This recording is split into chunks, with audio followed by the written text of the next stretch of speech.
What's up guys? So for today's video, parang late na ata guys ha. Nung kinuha ko to sa labas, late na kami. Ilang days na ba yun? Ito mag-unboxing tayo ng lamesa natin for camping.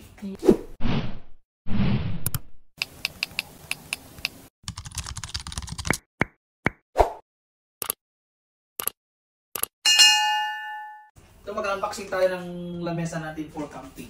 So aluminum siya. Ito yung naisipan namin na bilhin kasi nga meron kami dati dito sa Japan pa dati. Maliit lang yun pero ang kinagandahan kasi sa kanya na-fold siya so convenient siya pagka magka-camping. So ngayon ito medyo malaki to kasi nga syempre pagka meron tayong tropa na sasama is malaki yung lamesa natin. Wait lang, handa ko yung gunting. So sana natin to.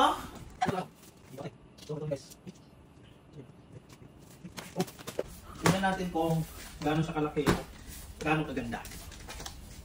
Uy, maganda ata guys ha. I think so. Parehas na parehas ata, no? Oh, may handle. Guys, oh, may handle. Diba, ang ganda? May handle na siya, oh. So, di siya mahirap dalhin, di ba? Kasi syempre, yung sasakyan mo, iiwan mo lang sa parking lot, hindi mo naman makasama yung sa campsite. Uy, maganda siya guys, in fairness. O, di ba? Same talaga siya eh. Ano lang to, malaki lang, pero same talaga siya. Ganda guys. Parehas talaga, oh. Ito yung lock niya. Yun. Tapos, ganyan lang. So, ganito lang.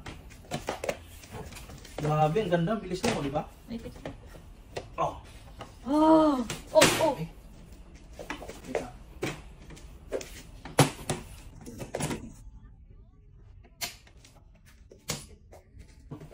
Ang ganda. Yeah.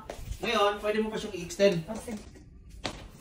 Kasi medyo mababa siya. So ngayon, yung ano niya, extension ito. Di ba? O di ba?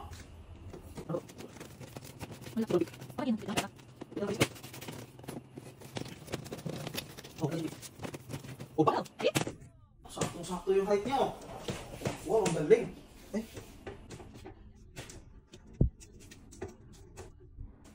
Oh, di ba guys? See that? Ganda no?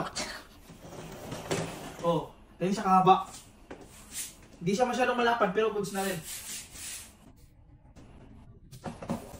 Sakto-sakto. Uy, sakto-sakto talaga ang pagkaano. Hello, wow. Amazing.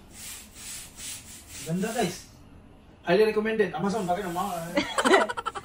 Ganda dito guys.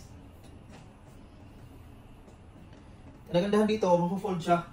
Tapos yung mga extension na ano, sa mga paa niya, meron siyang ano dito sa ilalim. So hindi mo na kailangang maghanap pa ng bag na paglalagyan ito. Diba? Ang galing. Yun lang guys. So far, 10 out of 10, 10 naman siya. Thank you sa panonood guys. Paalam!